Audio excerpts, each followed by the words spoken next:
नमस्कार और स्वागत है आप सभी छात्र और माननीय दर्शकों का ग्रोथ मॉड यूपी के इस यूट्यूब मंच पर। मैं हूं आपके साथ ध्रुव जानी। इस यूट्यूब मंच पर से इस विशेष श्रृंखला के तहत हम लोग महत्वपूर्ण जो कानून है जिन्होंने आज के भारत के निर्माण में बहुत ही अहम भूमिका निभाई है उनके अध्ययन का प्रयास कर रहे हैं, उनके अध्ययन का प्रयत्न कर रहे हैं। आज 47वें लेक्चर में हम लोग खड़े हैं, यानी कि इसके पहले हमने लगभग 46 कानूनों के ऊपर उसके ऊपर गहन चर्चा ऑलरेडी कर ली है।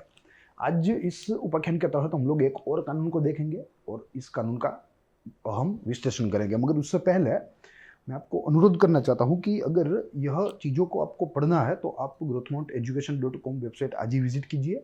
वहाँ आपको कई सारी चीज़ें यानी कि कई सारे रिसोर्सेस आपको प्राप्त होंगे जो आपकी संधि सेवाओं के लिए आपको मददरूप साबित होंगे।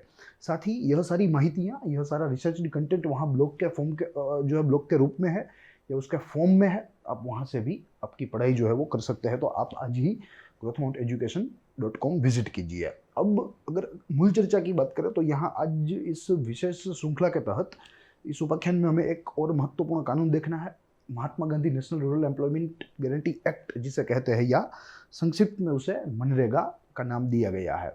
अपना आप में बहुत ही अच्छी स्कीम है, सामाजिक सुरक्षा की स्कीम है, रोजगारी गारंटी प्रदान करती है। सरकार के द्वारा रोजगारी जो है वो उनकी आबादी को, उनकी जनसंख्या को मिलनी चाहिए। ठीक है, तो उसके बारे में यह एक प्रकार की स्कीम है जो कि भारत के लिए, भारत की जो विशाल कार्यबल है और उसमें भी जो अनस्किल्ड लेबर्स है जिसे बिन कौशल कहते हैं, तो उन वर्कर्स के लिए यहाँ ये स्कीम सरकार के द्वारा 2005 में लागू की गई थी। अपने आप में बहुत ही महत्वपूर्ण स्कीम है।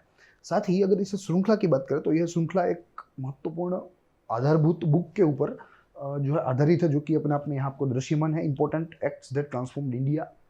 अलग अलग काफ़ी सारे जो है कानूनों का चयन किया गया है, कानूनों की माहितियों को कंपाइल किया गया है अलग अलग स्रोत से, जिनमें विकिपीडिया शामिल है, ब्रिटिश कालीन डॉक्यूमेंट्स शामिल है, अन्य लीगल जो है डॉक्यूमेंट शामिल है, और उनका एक अमलगमेशन, उनका एक कंपाइलेशन करके हमारे सामने रखा है। बहुत ही फाइनली क्राफ्टेड है, फाइनली डिजाइंड है, इसीलिए हम इस पर आधारित जो है हमारी यह श्रृंखला पर बात कर रहे हैं।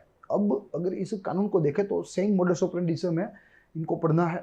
जैसे इस श्रृंखला के तहत हम लोग पढ़ रहे हैं, सबसे प्रथम इसके परिचय के बारे में, इसकी पृष्ठभूमि देखेंगे, फिर बाद में इसके उद्देश्य यानी कि ऑब्जेक्टिव एवं मुख्य प्रावधान या इंपॉर्टेंट प्रोविजंस को देखेंगे, एंड एट लास्ट अगर इसमें जो है इस कानून की कोई आलोचना है, इसके कोई महत्व है, इसका कोई इम्पैक्ट है, तो उसको भी यहाँ आखिरी में तपासेंगे, देखेंगे। तो शुरू करेंगे मूल चर्चा। परिचय से हम बातों को शुरू करेंगे। देखिए, कुछ तत्वों को हमें यहाँ माइंड मैप के जरिए समझना है ताकि चीज़ों को समझने में भी आसानी रहे और याद रखने में भी सहूलियत में रहे। तो इंट्रोडक्शन है, बैकग्राउंड है, फिर बाद में क्रिटिक्स एंड इम्पोर्टेंस है, तो वो सारी चीज़ें हम लोग यहाँ माइंड मैप एवं टेबल के फॉर्म में देखेंगे। अन्यथा जो सारी चीज़ें हैं जिसमें ऑब्जेक्टिव्स है, फिर बाद में आप कह सकते हैं कि इंपॉर्टेंट प्रोविजंस है, तो यह सारी चीज़ें हम लोग लीनियर डिस्क्रिप्शन में देखेंगे। तो शुरू करेंगे इंट्रोडक्शन से। सबसे प्रथम, MNREGA 2005 is important legislation that provides right to work to weaker section of the rural part of the country, यानी कि काम का अधिकार, काम का अधिकार जो अपने आप में एक मूलभूत अधिकार है। मूलभूत अधिकार, ये बात सही है कि हमारे संविधान में प्रत्यक्ष रूप से इसे मूलभूत अधिकार नहीं बताया गया, मगर over a period of years हमारे कॉन्स्टिट्यूशन का जो इंटरप्रिटेशन होता है, सुप्रीम कोर्ट के जो दिशा निर्देश आते हैं, उन सारों को अगर साथ में मिला है और उसका निष्कर्ष निकाले तो ये निकलता है कि भाई काम का अधिकार जो है वो अपने आप में जीवन जीने का अधिकार है, जीवन जीने के अधिकार का मुख्य अभिन्न अंग है। और किसको टारगेट करने के लिए? वीकर सेक्शन, यानी कि जो पछात है, जो पिछड़े हुए हैं, जो पिछड़ी प्रजातियां हैं, उनको यहाँ आइडेंटिफाई करना है सबसे प्रथम ग्रामीण क्षेत्रों में से, और उनको काम देना है, उनको रोजगारी देनी है ताकि उनके घर में पैसा आए, उनकी आयु हो, और उन पैसों से उनका जीवन जो है वो सरल बने, उनका जीवन धोरण जो है ऊपर आए। उसके बाद दूसरा मुद्दा कहता है कि मनरेगा यानी कि Mahatma Gandhi national rural employment guarantee act 2005 is a kind of a social security mechanism, yes, जिसका जिक्र मैंने किया, जिसे सामाजिक सुरक्षा कहते हैं। सामाजिक सुरक्षा, और किसी भी देश के लिए अपने जो कारीगर है, अपने जो कामगर है, या अपना कार्यबल कह लीजिए, वर्कफोर्स कह लीजिए, वो सामाजिक दृष्टि से सुरक्षित हो वो अनिवार्य है किसी भी अर्थतंत्र के लिए। तो यहाँ भारत पूरे देश के लिए ये अनिवार्य है कि उनकी जो कार्य क्षमता है, उनका जो कार्य बल है, वो सही सलामत रहे, सामाजिक दृष्टि से सुरक्षित रहे, यानी कि उनकी आय, उनका पेंशन या अलग किस्म के कोई जो सुरक्षा, चाहे वो मेडिकल हो, चाहे वो पीएफ हो, ठीक है, तो वो सारी चीज़ें जो है वो बनी रहे, ऐसा एनविसेज या ऐसी कल्पना यहाँ इस कानून ने की है। To improve the socio economic condition, yes. और सामाजिक सुरक्षा का कार्य क्या है कि वो व्यक्ति की सामाजिक एवं आर्थिक परिस्थिति सुधारे, उसको और बेहतर बनाए, सामाजिक एवं आर्थिक परिस्थिति को, and promote the equitable distribution of wealth and दस इंक्लूसिव डेवलपमेंट, यस। इससे क्या होगा, अगर पिछड़े वर्ग आज जो है, ठीक है, आज भारत में अगर हमें समझना है तो आज भारत में दो किस्म के वर्ग है, एक ए है, एक बी है। ये इलाइट है और ये पिछड़े है, यानी कि बैकवर्ड है, ठीक है। अब अगर पिछड़े वर्गों को हमें सामाजिक दृष्टि से, आर्थिक दृष्टि से न्याय देना है, उसको समान बनाना है, तो जो रिसोर्सेस आएंगे, जो जनरेट हो रहे हैं यहाँ, सपोज समझ लीजिए देश में 100 रिसोर्स जनरेट हो रहे हैं, तो it should be distributed equally, यानी कि यहाँ इलेट के पास भी 50 रहना चाहिए और जो पिछड़े हैं उनके पास भी 50 रहना चाहिए। वास्तविकता में आज ये नहीं हो रहा है। आज हो ऐसा रहा है कि 100 जनरेट हुए तो उसमें से 80 यहाँ चले गए और यहाँ मात्र 20 ही आए। तो एक प्रकार से रिसोर्सेस का इक्विटेबल जो डिस्ट्रीब्यूशन है वो बहुत ही अनिवार्य है, और ऐसा करने से ये जो पिछड़े वर्ग है वे विकास में एक साथ जो है मेन स्ट्रीम में आएंगे, वे विकास के मेन स्ट्रीम में एंटर कर सकेंगे या जो है प्रवेश कर सकेंगे, यानी कि एक प्रकार से इंक्लूसिव डेवलपमेंट होगा, समावेशी विकास होगा, समावेशी विकास, ठीक है। तो इन सारे उद्देश्यों के साथ यह कानून को यहाँ पारित किया गया था, लागू किया गया। तो ये इसका परिचय और परिचय का एक बिंदु। उसके बाद का बिंदु बता रहा है कि according to Asian Development Bank approximately 21.9% of the population is living below poverty line. Yes, ये अलग अलग अनुमान होते हैं गरीबी के। ये एशियन डेवलपमेंट बैंक का अनुमान है जो कि हमने यहाँ रेफरेंस के रूप में लिया है, और उसके मुताबिक तकरीबन 22% आबादी भारत की गरीबी रेखा के नीचे है, यानी कि they are living below poverty line. 22%, 100 में से 22 लोग गरीबी रेखा के नीचे है, यानी कि गरीब है। और गरीब होना यानी कि अशिक्षित होना, अकुशल होना, ठीक है, इलिटरेट होना, अनस्किल्ड होना, ये गरीबी की प्रॉपर्टी है, ये उनका कैरेक्टरिस्टिक है। तो कहने का तात्पर्य यह है कि ज्यादा से ज्यादा हमारी जो आबादी है या हमारा जो कार्यबल है वो अपने आप में अनस्किल्ड है, वे कौशल नहीं है मगर बिन कौशल है, अकौशल है। तो ये बात रही यहाँ एशियन डेवलपमेंट बैंक के अंदाजे की। उसके बाद देखें तो job opportunities for such unskilled workforce are limited. Yes, प्रश्न ये है कि जो बिन कौशल कारीगर है उनके लिए कार्य का अवसर या काम के अवसर जो है, जॉब अपॉर्चुनिटीज कह लीजिए, वर्क अपॉर्चुनिटीज कह लीजिए, वे बहुत ही सीमित रहती है, लिमिटेड, क्योंकि उनको कोई स्किल्ड काम नहीं आता है, उनको मात्र और मात्र अनस्किल्ड लेबर आता है, जैसे किसी भी चीज़ की खुदाई करना, किसी भी चीज़ को गिराना, मार गिराना, ठीक है। तो यह सारी चीज़ों में ये इन्वॉल्व रहते हैं, और इनको वर्क अपॉर्चुनिटीज जितनी स्किल्ड लेबर्स को मिलती है, स्किल्ड वर्कर्स को मिलती है, उतनी इनको नहीं मिलती, ठीक है, क्योंकि वे बिन कौशल है, उनके पास कोई विशेष कौशल, विशेष जो एक प्रकार से हम लोग कह सकते हैं कि आवड़त उनके पास नहीं होती है, and they become more prone to suffer from job loss. और इसीलिए ज़्यादा से ज़्यादा अधिकांश जिनकी नौकरियां छूटती है वे बिन कौशल होते हैं, और बिन कौशल होने की वजह से ही उनकी नौकरियां जो है वो छूटती है। तो ये भी एक मुद्दा है जो कि सरकार को ध्यान में लेना चाहिए, क्योंकि भारत ऐसा देश है कि जहां आबादी भी ज़्यादा है, कार्यबल भी हमारा ज़्यादा है, वर्क फोर्स भी ज़्यादा है, और उसमें अनस्किल्ड लेबर्स की संख्या भी बहुत ही ज़्यादा है। तो यहाँ भारत जैसे देश के लिए ऐसे मुद्दे ध्यान में रखने ज़रूरी है। उसके बाद देखें तो it is responsibility of the government to safeguard the interest. Yes, ये 100% सरकार की जिम्मेदारी, और उसमें भी अगर राष्ट्रीय स्तर पर देखें तो केंद्र सरकार की, कि उनको अपना जो कार्यबल है इनका वेलफेयर देखना है, क्योंकि यह कार्यबल पूरे अर्थतंत्र के लिए कार्य कर रहा है, तो इनका वेलफेयर देखना सरकार की एक जिम्मेदारी 100% होनी चाहिए, और वो है भी। एंड लास्ट पॉइंट कहता है कि to fulfil this responsibility the central government pass the Mahatma Gandhi national rural employment guarantee act 2005 यानी कि 2005, which came into force on 2 February 2006। Yes, और यही जिम्मेदारी को निभाने के लिए कि सरकार को अपने कार्यबल का ध्यान रखना चाहिए, अपने बिन कौशल कार्यबल का ध्यान रखना चाहिए, उनकी नौकरियां सुरक्षित होनी चाहिए, उनकी रोजगारी सुरक्षित होनी चाहिए।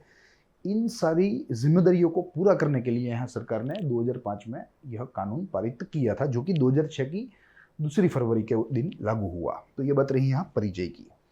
पृष्ठभूमि की बात करें तो फिर से माइंड में 4-5 बिंदु देखने हैं जो चीज़ों को स्पष्ट करेंगे। सबसे प्रथम, necessity to supplement income in rural areas is recognized during early independent India या early period of independent India as rural area faced the severe problems of seasonal unemployment। yes, rural area, देखिए सबसे प्रथम तो हमारा देश जो है वो कृषि प्रधान है, वो हमें सबको मालूम है। क्यों कृषि प्रधान है वो भी हमें सबको मालूम है, क्योंकि ज्यादा से ज्यादा जो हमारा कार्यबल है वो यहाँ कृषि के साथ जुड़ा हुआ है, कृषि और उसके संलग्न क्रियाओं के साथ। कृषि, रोजगारी, सबसे ज्यादा रोजगारी अगर किसी भी क्षेत्र में भारत में दिखाई देती है तो वो है कृषि, और इसीलिए हमारा जो अर्थतंत्र है वो कृषि प्रधान है। अब जैसे हमें मालूम है कि कृषि जो है वो एक सीजनल जो है एक्टिविटी है, ठीक है। वर्ष के लगभग 10 महीने कोई भी कृषक जो है वो लगभग एकदम फ्री रहता है, एकदम आइडल रहता है, ठीक है।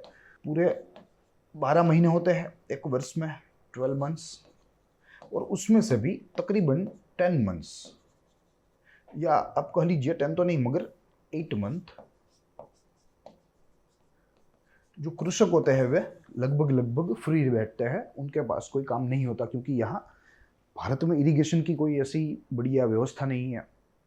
हमारा जो आप कह सकते हैं कि हमारा जो वेदर है वो भी अपने आप में मात्र और मात्र 4 ही महीने जो है वर्षा के होते हैं या बारिश आती है। तो इन सारे कारणों की वजह से सीजनल अनएम्प्लॉयमेंट जो है वो ग्रामीण क्षेत्रों में क्रिएट होती है, ठीक है। और उस सीजनल अनएम्प्लॉयमेंट को चैनलाइज करने के लिए जो बेरोजगार इस समय में बैठे हैं 4 महीने काम करके, उनको काम देने के लिए यहाँ ये स्कीम जो है वो लाने का फैसला सरकार ने लिया था। तो ये अपने आप में एक अहम मुद्दा है, और इससे ग्रामीण क्षेत्र का जो अर्थतंत्र है वो प्रभावी बनेगा, क्योंकि अब जो व्यक्ति 8 महीने जो है वैसे फ्री रहता था, जो एक भी रुपया नहीं कमाता था, जिसको रोजगारी नहीं मिलती थी, अब उसे 12 के 12 महीने रोजगारी मिलती है, 4 महीने अपने कृषि में और अन्य 8 महीने सरकार के द्वारा।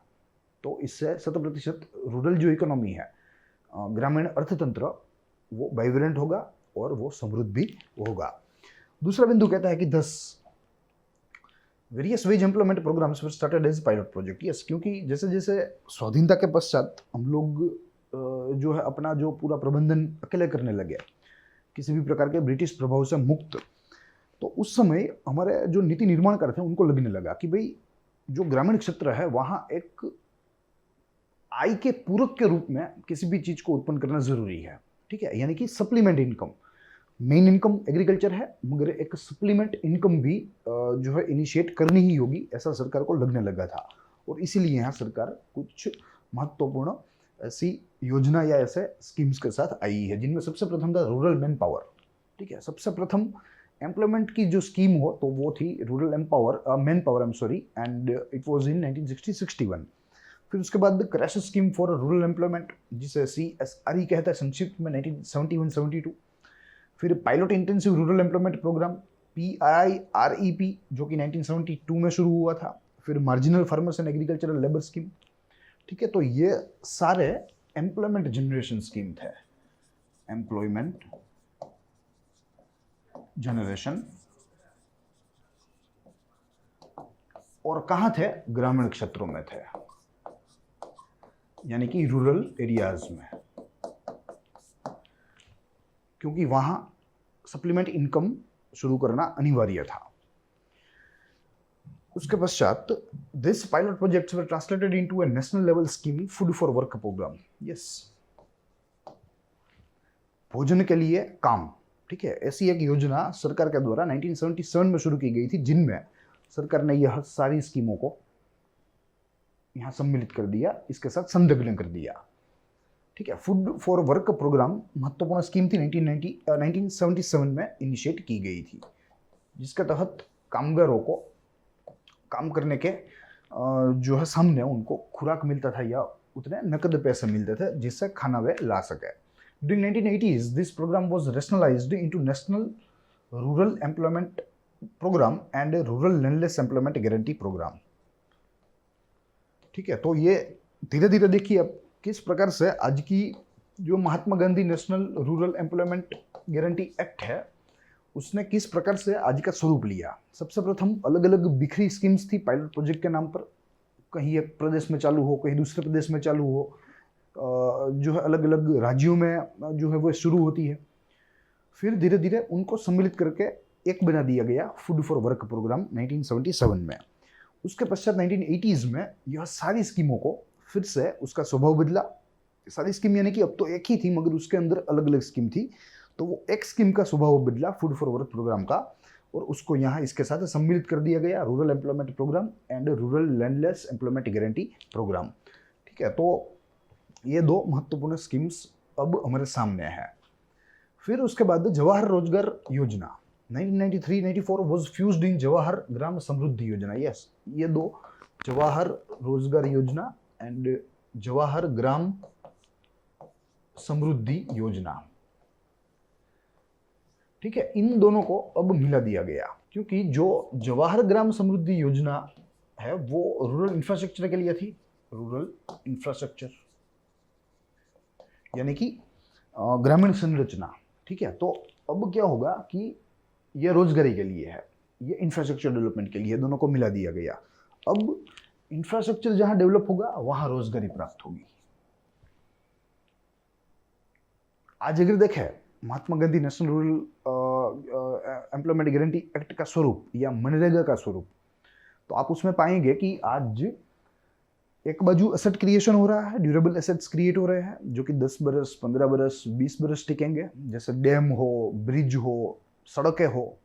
ठीक है, और दूसरी बाजू उसी एसेट क्रिएशन से रोजगारी भी प्राप्त हो रही है और उसी रोजगारी के पैसे सरकार के द्वारा दिए जा रहे हैं। तो अपने आप में ये दो स्कीम्स को यहाँ सबसे प्रथम बार 1993-94 के दशक में या 90s के दशक में इनको मिला दिया गया। MNREGA is a flagship program of Indian government which was initially implemented in 200 backward district, यानी कि यह शुरुआत में तो पायलट प्रोजेक्ट के स्वरूप में ही ये लागू हुआ शुरुआत में, मगर आगे चलकर 2 चरणों में पूरे भारत में उसको लागू कर दिया गया, पूरे भारत के ऊपर इसको लागू किया। तो ये बता रही है इसके पृष्ठभूमि की। अब हमें इसके उद्देश्यों के ऊपर थोड़ा गौर करना है, उद्देश्यों के बाद इसके मुख्य प्रावधान देखेंगे। कुल 4 उसके मुख्य उद्देश्य है, वन बाय वन देखेंगे। सबसे प्रथम to provide 10 days of guarantee employment. Yes, guarantee employment अगर नहीं दे पाई सरकार तो सरकार को उसका बेरोजगारी भत्ता देना होगा। ठीक है, तो सरकार जो है प्रयत्नशील रहेगी कि वे मनरेगा के तहत जो कामगार है उनको 100 दिन का तो व्यवसाय, 100 दिन का तो काम पूरे वर्ष में दे ही दे। To provide 100 days of guarantee employment every year to every rural household willing to work unskilled labour. ठीक है, अकौशल के लिए है, बिन कौशल के लिए यहाँ कौशल मजदूरी का यहाँ कहीं उल्लेख नहीं है, मगर जो मजदूर कुशल नहीं है उनको अगर काम करना है तो यहाँ सरकार उनको वर्ष में 100 दिन कार्य देगी या कार्य देने के लिए बंधी हुई है। To empower socially and economically disadvantage people such as scheduled caste, scheduled tribes, womens etcetera. ठीक है, यस, ये बात सच है कि भारत में आर्थिक एवं सामाजिक दृष्टि से पिछड़े काफ़ी सारे वर्ग है, काफ़ी सारी प्रजातियाँ हैं, जातियाँ हैं, तो उनका उत्थान यहाँ करना इस सरकार का जो है इस योजना का मुख्य उद्देश्य नहीं कि सरकार का। अब इसमें शेड्यूल कास्ट है जिसे अनुसूचित जाति कहते हैं, शेड्यूल ट्राइब्स है जिसे अनुसूचित जनजाति कहते हैं, वुमेन है यानी कि महिलाएं हैं जो आर्थिक एवं सामाजिक दृष्टि से पिछड़े हैं, तो उनका उत्थान यहाँ इस जो है योजना का अपने आप में एक उद्देश्य है। फिर उसके बाद to provide livelihood security by creating durable assets. Yes, livelihood security यानी कि रोजगारी की सुरक्षा, ठीक है, किस तरीके से देना, तो बाय क्रिएटिंग ड्यूरेबल एसेट्स, जिसका जिक्र मैंने किया। एक बाजू रोजगारी प्राप्त हो रही है लोगों को, दूसरे बाजू एसेट्स क्रिएट हो रहा है, ठीक है। जैसे हमने देखा था जवाहर रोजगार योजना और जवाहर ग्राम समृद्धि योजना को कैसे अमलगमेट किया, ठीक है। तो ठीक उसी तरह यहाँ भी मनरेगा में भी एक बाजू उनको कार्य मिल रहा है, वहीं दूसरी बाजू एसेट्स क्रिएट हो रहे हैं, तो अपने आप में यह महत्वपूर्ण है। तो एक बाजू रूरल इंफ्रास्ट्रक्चर भी अच्छा हो रहा है, दूसरी बाजू रूरल जो आबादी है, रूरल पॉपुलेशन है, उनका स्टैंडर्ड ऑफ लिविंग भी ऊपर आ रहा है क्योंकि उनकी आय अच्छी हो रही है, उनको रोजगारी प्रदान हो रही है। To depend democracy at grass root levels by empowering panchayati raj institution. Yes, इस पूरे प्रोग्राम का या इस पूरी योजना का जो अमलीकरण है, जो अनुपालन है, वो यहाँ पंचायती राज के संस्थाओं के हाथ में है। जैसे ग्राम पंचायत ले लो, जैसे तालुका पंचायत ले लो, जैसे जिला पंचायत ले लो, तो इनको अपने आप में एक बल मिला है और ये लोकतंत्र के मूल्यों को फर्दर यहाँ स्ट्रेंथन करेगा, इसे और मजबूत बनाएगा। तो ये कुल इसके मुख्य उद्देश्य है। अब हमें इसके प्रमुख प्रावधान देखने हैं इस पर्टिकुलर जो है कानून के, जिसको हम लोग देखते चलेंगे वन बाय वन। सबसे प्रथम इसका एक्सटेंड, फैलाव, it extends to whole of India, पूरे भारत के ऊपर यह लागू है। Minimum wages, it has the same meaning as minimum wages in the minimum wage act 1948 which is decided by state government for a particular area. अब हमने देखा कि मिनिमम वेजेस एक्ट जो है उसे तो कोड ऑन वेजेस में सम्मिलित कर दिया गया है, कोड ऑन वेजेस 2019, जिसके ऊपर हमने गहन चर्चा भी कर ली है, ठीक है। तो अब मिनिमम वेज का मीनिंग जो है वो जो यहाँ दिया हुआ है, जो यहाँ प्रिस्क्राइब्ड है, वही इसमें जो है माना जाएगा। उसके बाद देखें employment guarantee which are dealt in section 3 and 4 of the act. They says it is the responsibility of the state government to provide at least 100 days guarantee wage employment to adult members in the rural household willing to do unskilled labor। देखिए यहाँ बहुत ही महत्वपूर्ण है, ये कानून अगर देखें तो केंद्र सरकार का है, मगर यहाँ जो जिम्मेदारी जो तय की गई है वो राज्य सरकार की है।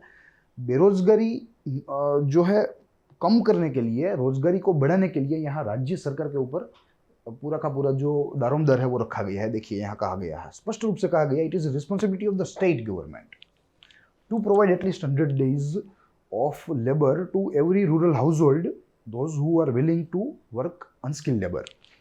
फिर उसके बाद देखें तो the distribution of wages should be generally done weekly or otherwise, but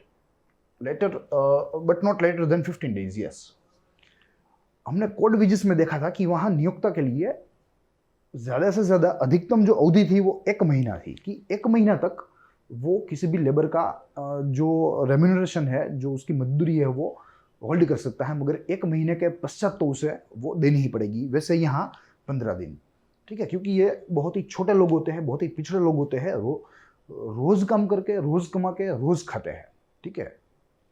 ये बहुत ही पिछड़े लोग होते हैं, इनके घरों में जो है 6-6 महीने के अनाज या 6-6 महीने का धान, तेल, ये सब नहीं रहता। ये रोज काम करते हैं, सुबह से शाम को नकद अपना जो है अपना वेतन लेते हैं, अपनी मजदूरी लेते हैं, सीधे जाते हैं किसी भी प्रोविजन स्टोर, ग्रोसरी के वहाँ से ताज़ा सामान खरीदते हैं, फिर वे खाते हैं, ठीक है। तो उनके पैसे होल्ड करना ज़्यादा दिन तक ये हितावह नहीं है, और इसीलिए यहाँ इसकी अधिकतम अवधि जो है वो 15 दिन ही रखी गई है। Then after the state government must form a scheme for such an employment guarantee and publish it in at least 2 newspapers to make people aware of it। yes, सरकार को इसके लिए एक पर्टिकुलर जो है एक जागृति अभियान चलाना होगा राज्य सरकारों को, ये राज्य सरकार की ही जिम्मेदारी है, ठीक है, ताकि जो अशिक्षित लोग हैं, जो अशिक्षित मजदूर है, जो काम करने की चाह रखते हैं, अनस्किल्ड लेबर करना चाहते हैं, वे वाकिफ हो कि यस सरकार इस तरीके से रोजगारी जो है वो दे रही है, अगर वे चाहे तो लाभ ले सकते हैं। इसलिए यहाँ कम से कम 2 न्यूज़पेपर्स, 2 समाचार पत्रों में, प्रतिष्ठित समाचार पत्रों में यह विज्ञापन जो है वो जारी राज्य सरकार के द्वारा किए जाना चाहिए, ऐसा यहाँ प्रावधान स्पष्ट रूप से दिया गया है। ये बात रही यहाँ एम्प्लॉयमेंट गारंटी की। अब उसके बाद देखें तो wage rate which is dealt in section 6 of the law which says the central government में specified, yes, wage rate central government जो है वो किसी भी समय अधिसूचित कर सकती है और बता सकती है कि भाई किस दर से वेतन जो है उसका भुगतान होना चाहिए. Then after it can be different from for different areas, yes, but it can not be lower than ₹60 per day. Yes, वैसे कोई यहाँ विशेष करके कोई जो है स्पेसिफिकेशन नहीं दिया गया, मगर इतना कहा गया है कि अलग अलग भूभौगोलिक जगहों के लिए वेतन के दर अलग अलग हो सकते हैं, मगर किसी भी परिस्थिति में वे ₹60 प्रतिदिन से कम नहीं हो सकते. यानी कि this is the floor wage. Floor wage. फिर उसके बाद देखें तो अनएम्प्लॉयमेंट अलाउंस, जिससे मैंने आपको बताया कि बेरोजगारी भत्ता. If the applicant for such guarantee employment is not provided with 100 days of employment in the financial year within 15 days of receipt of the application, then he shall be given daily unemployment allowance. Yes. देखिए, if the applicant for such guarantee employment is not provided with 100 days of the employment in the financial year within 15 days of receipt of the application, कहने का तात्पर्य यह है कि किसी भी वित्त वर्ष में जो मनरेगा के साथ जिस व्यक्ति ने एनरोल किया है कार्य करने के लिए, श्रम करने के लिए, अगर राज्य सरकार उनको 100 दिन का रोजगार नहीं दे सकती, ठीक है, पूरे वित्त वर्ष में, तो उनको अनएम्प्लॉयमेंट अलाउंस मिलने पात्र है, उनको बेरोजगारी भत्ता मिलेगा. Then after the state government should decide the amount of such allowance in consultation with the state council. Yes, तो ये सारी चीजें जो है, कितना होगा भत्ता, किस तरीके से उसका भुगतान होगा, वो सारी चीजें राज्य सरकार अपने आप तय कर सकती है एक राज्य काउंसिल के जो है उसके साथ कंसल्टेंट के बाद. Then after Central Employment Guarantee Council, which is dealt in section 10 and 11 of the law, which says the central government may constitute it with the following members. Yes, Employment Guarantee Council, क्योंकि इस particular कानून के अनुपालन को तो देखना पड़ेगा, इसके इम्प्लीमेंटेशन को देखना पड़ेगा, इस जो है इस लॉ के इम्प्लीमेंटेशन को मॉनिटर करना पड़ेगा, ठीक है. तो उसके लिए यहाँ ये काउंसिल या ये परिषद की रचना केंद्र सरकार के द्वारा की जा सकती है, जिनमें निम्नलिखित व्यक्ति सभ्य के रूप में शामिल होंगे. एक उनके अध्यक्ष होंगे, फिर प्रतिनिधि होंगे केंद्र सरकार के, including NITI Aayog, not more than 15 members representing Panchayati Raj institutions and organization for worker and disadvantaged group, representation of states, member secretary of rank not below the joint secretary of government of India. तो यहाँ तक ये सारे इसके member है, ये इस council की संरचना है. अब आगे इसके कार्य देखने हैं कि यह परिषद के द्वारा कौन कौन सा कार्य किया जाता है. तो कुछ इस तरह है इसका कार्य.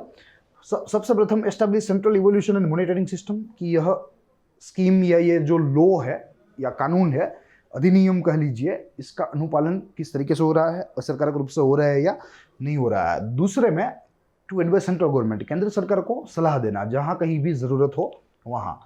Review, monitoring and redressal mechanism. Yes, redressal जो शिकायत समाधान का जो एक तंत्र है, उसको भी रिव्यू करना, उसको भी मॉनिटर करना कि क्या ये अच्छी तरीके से कार्य कर रहा है, जिस उद्देश्य के साथ इसको बनाया गया था, क्या ये इस उद्देश्य के साथ ही कार्य कर रहा है या नहीं कर रहा है.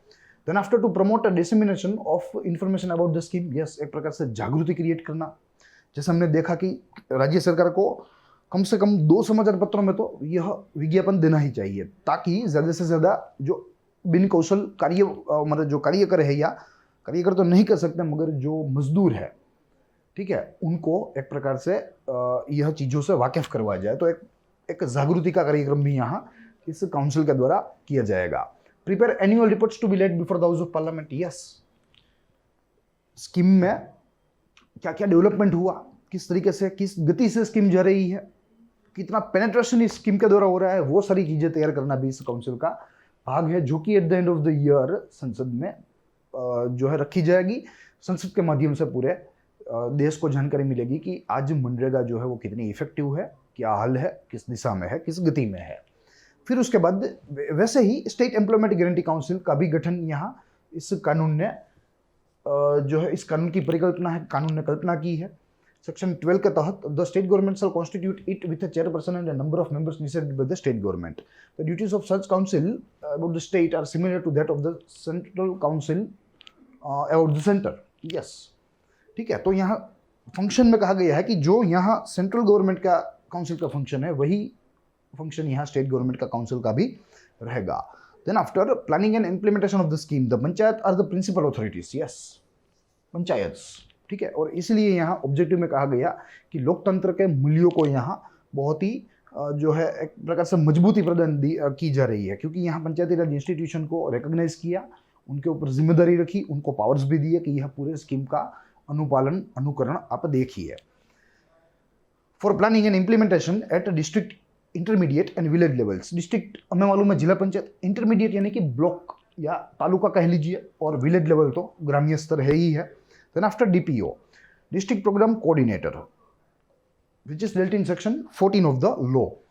It says the state government may designate the CEO of district panchayat or collector of the district as a DPO. Yes, ठीक है। तो यहाँ जो CEO या अब कह लीजिए डिस्ट्रिक्ट कलेक्टर, इसे ही DPO का इंचार्ज दिया जाएगा, इसे ही DPO बनाया जाएगा पर्टिकुलर डिस्ट्रिक्ट के लिए, और ये DPO उस पर्टिकुलर डिस्ट्रिक्ट के लिए यह पूरे कानून का अमलीकरण, इसका प्रबंधन देखेगा, ठीक है। And delegate financial and administrative power to such DPO, yes. इस लॉ के लिए जो जो फिनेंशियल एडमिनिस्ट्रेटिव पावर चाहिए वो इनको मिलेंगे यहाँ। फिर उसके बाद देखें तो the function of DPO include existing direct district panchayat in discharging functions, consolidate plans and project proposals, coordinate functioning of the programme officers in his jurisdiction, review their performance, redress agreements of the applicants and conduct periodic inspection of work in progress। तो कुल मिलाकर इस scheme का अनुपालन यहाँ district programme officer के द्वारा देखा जाएगा या कोऑर्डिनेटर के द्वारा देखा जाएगा। फिर उसके बाद programme officer which are envisaged under section 15 of the law which says the state government may appoint him at a panchayat at the intermediate level, yes। जो DPO हमने देखा वो जिला स्तर पर था, अपेक्स था, अब प्रोग्राम ऑफिसर है जो कि ब्लॉक लेवल पर है, तालुका लेवल पर है। He is responsible for matching the demand with employment opportunity in his area, yes। तो उसे एक प्रकार से समन्वय का, संकलन का कार्य करना होता है। फिर उसके बाद रिस्पॉन्सिबिलिटी ऑफ ग्राम सभा, जो कि जिसकी चर्चा यहाँ इस कानून के अनुच्छेद या इस कानून की धारा 16 में हुई है, देखेंगे। It is mainly responsible for the project identification in gram panchayat under the scheme as per the recommendation of ग्राम सभा एंड वार्ड सभा, yes.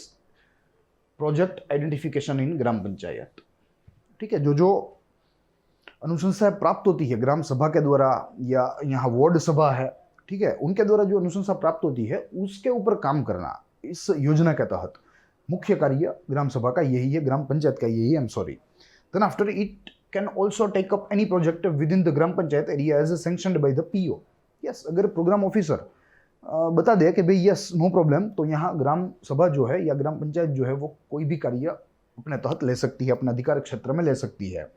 It must prepare a development plan and maintain a self of works to be taken whenever the need arise, yes. एक पूरा लेखा जोखा होना चाहिए, एक पूरी सूची होनी चाहिए, आगे के काम, भावी काम कौन कौन से हैं, और एक पूरी जो है यादी एक तैयार होनी चाहिए, एक पूरी सूची तैयार होनी चाहिए।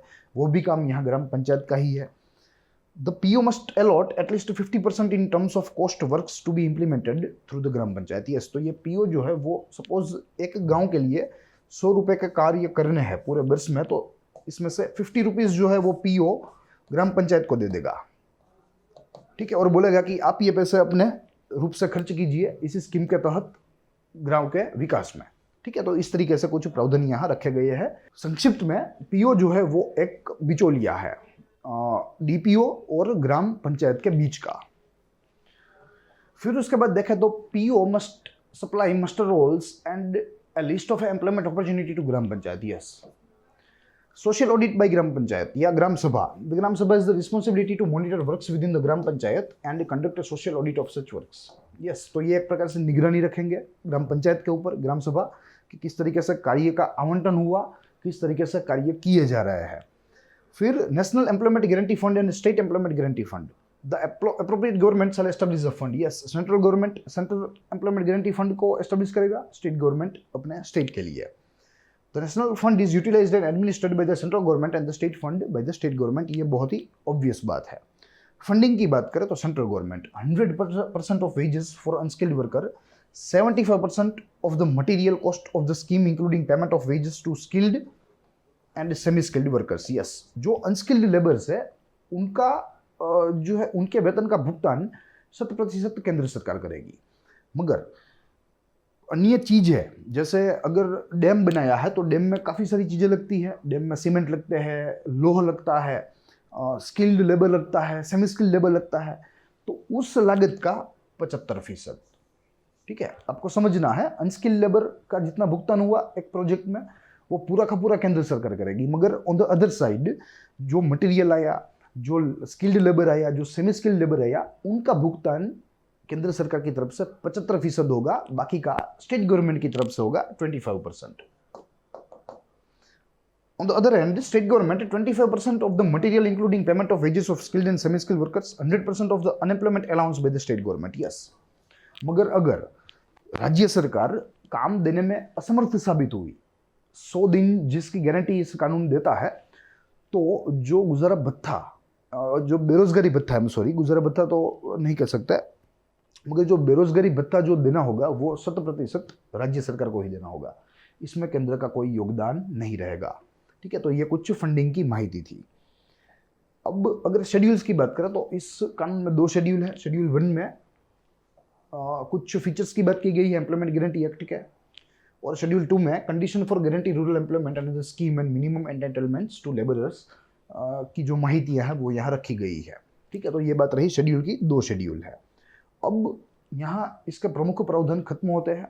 अब हमें यहाँ इसके कुछ क्रिटिसिज्म को देखना है, कुछ आलोचना देखनी है, साथ ही में ऑन द अदर साइड हमें इसका महत्व समझना है। शुरू करेंगे आलोचना से।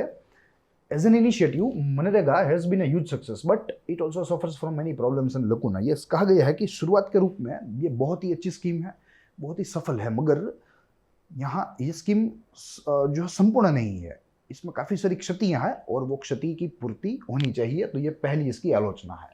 दूसरी आलोचना कहती है कि one major problem generally state government are unable to provide 100 days of employment to rural household. Yes, ठीक है, रूरल हाउस होल्ड्स को जो रोजगारी प्रदान करने की गारंटी दी गई है उसमें जिम्मेदारी राज्य सरकार की रखी गई है। अब राज्य सरकार की ताकत जो है वो केंद्र सरकार से बहुत कम होती है, उनका प्रभाव भी बहुत कम होता है, उनकी जो कैपेसिटी क्षमता है वो भी कम होती है। तो उन सारी चीज़ों की वजह से राज्य सरकार सामान्य रूप से असमर्थ रहती है 100 दिन की रोजगारी देने के लिए अपने जो है वहाँ के ग्रामीण अकुशल जो है कार्यबल को या वर्कफोर्स को। तो ये भी एक अपने आप में मेजर लकुना है। ये जिम्मेदारी केंद्र सरकार की होनी चाहिए, तो 100 दिन काम देना थोड़ा आसान हो जाएगा। तीसरे में no provision for free fruit during work to workers. ये अन्यथा होनी चाहिए। काम के समय, काम के दिनों में जो है काम के घंटों में जो कार्यबल है, जो मजदूर है, उनको मुफ्त में खाना सरकार के द्वारा मिलना चाहिए, जो यहाँ नहीं मिल रहा है। तो ये भी एक तीसरी आलोचना है। उसके बाद effective monitoring to the implementation of act and project should be undertaken. Yes, effective monitoring, हमारे यहाँ जो मॉनिटरिंग मैकेनिज्म है वो बहुत ही दुर्बल है। इसे और मजबूत बनाना चाहिए ताकि यह स्कीम्स का लाभ सारे लाभार्थी को मिले और अच्छी तरीके से मिले, कोई करप्शन ना हो और जो है कोई किसी भी किस्म का लकुना ना बचे। Then after, measures should be taken for making an efficient development plan and ensure that wages are paid timely in such a manner that is conducive to laborers. Yes, measures to be taken for making an efficient development plan. सबसे प्रथम तो एक विकास की रूपरेखा होनी चाहिए कि इस तरीके से विकास के कार्य होंगे और ये विकास कार्य इतनी रोजगारी उत्पन्न करेंगे, इतने दिन उत्पन्न करेंगे। साथ ही जो लेबरर्स है उनको भी पेमेंट देने के लिए एक स्ट्रॉन्ग मैकेनिज्म होना चाहिए। आज के समय में अगर मुझे कोई पूछे तो मैं बताऊंगा कि इसके लिए डीबीटी ही होना चाहिए। ठीक है, डायरेक्ट बेनिफिट ट्रांसफर, तो अपने आप में इंटरमीडिएटरीज कम हो जाएंगे, करप्शंस लेवल कम हो जाएंगे, साथ ही में लेबरर्स के लिए भी यह एक सहूलियत हो जाएगी, उनके खाते में भी जो है पूरे के पूरे 100% पैसे आएंगे। अब ऑन द अदर साइड हमें कुछ इंपॉर्टेंस की बात करनी है और काफ़ी सारे इंपॉर्टेंस है। We will going through one by one. सबसे प्रथम revolutionary legislation. Yes, social security, सामाजिक सुरक्षा के क्षेत्र में उसकी दिशा में भारत का यह एक क्रांतिकारी अधिनियम है, तो अपने आप में यह महत्वपूर्ण है। Act is a silent revolution in rural areas as first step towards the empowerment of the people. Yes, silent revolution in rural areas, क्योंकि ग्रामीण क्षेत्र के लिए और जहां सीजनल अनएम्प्लॉयमेंट देखी जाती है, seasonal unemployment,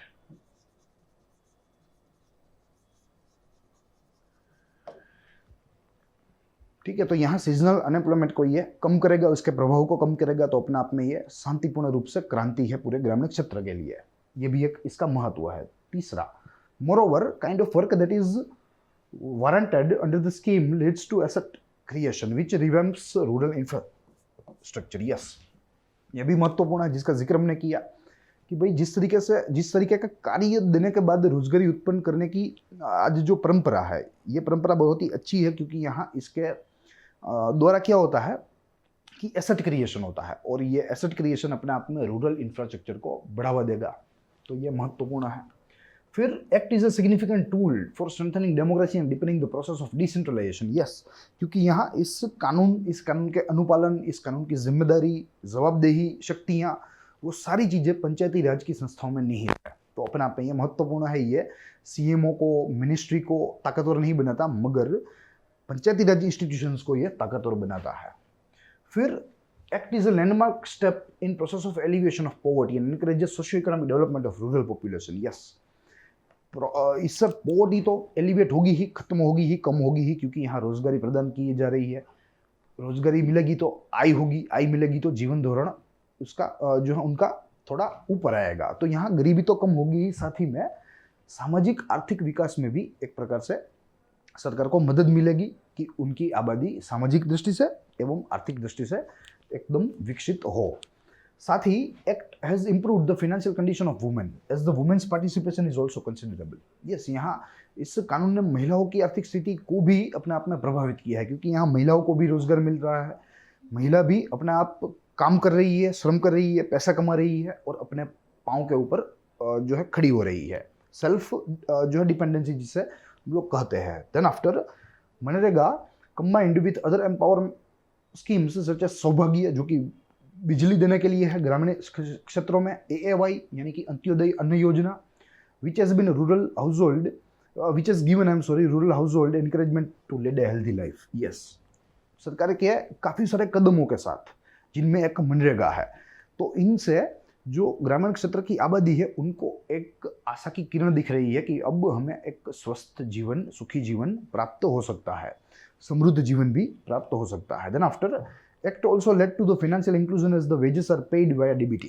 yes, seasonal migration from rural to urban areas as the act provides work closer to their dwelling. Yes, यहाँ अपने जो है गांव या अपने घर के कुछ दूरी के क्षेत्र में ही काम देना होगा सरकार को, राज्य सरकार को, तो ये अपने आप में माइग्रेशन, पलायन को भी कम करेगा। Act has also led to an improvement in condition of scheduled castes and scheduled tribes as there is no discrimination in terms of caste and class. Yes, यहाँ किसी भी किस्म की जो डिस्क्रिमिनेशन, भेदभाव की नीति नहीं है। आप कोई भी ज्ञाति के हो, जाति के हो, किसी भी धर्म का अनुपालन कर रहे हो, भारत में कहीं पर भी आपका जन्म हुआ हो, आपको यहाँ रोजगारी मिलेगी अगर आप अनस्किल्ड काम, अनस्किल्ड श्रम करना चाहते हो तो ये कुछ इसके जो है इसके इम्पोर्टेंस है, इसका महत्व था। तो यही सारी चीज़ें थी जो कि आज हमें इस 47वें उपाख्यान में समझनी थी। हमने मनरेगा का एक गहन विश्लेषण किया। I hope you enjoyed the lecture. हम लोग मिलेंगे इसी श्रृंखला के अगले उपाख्यान में एक और महत्वपूर्ण कानून, उसके ऐसे ही गहन विश्लेषण के साथ। तब तक के लिए दीजिए इजाज़त। साथ ही ग्रोथ मोड UPSC को सब्सक्राइब करना ना भूलें। हमारे चैनल को ज़्यादा से ज़्यादा शेयर कीजिए, हमारे वीडियोस को लाइक कीजिए, प्लस growthmodeeducation.com वेबसाइट भी विजिट कीजिए। तो आज इतना ही, हम लोग मिलेंगे। तब तक के लिए दीजिए इजाज़त। दिखते रहिए ग्रोथ मोड UPSC। जय हिंद।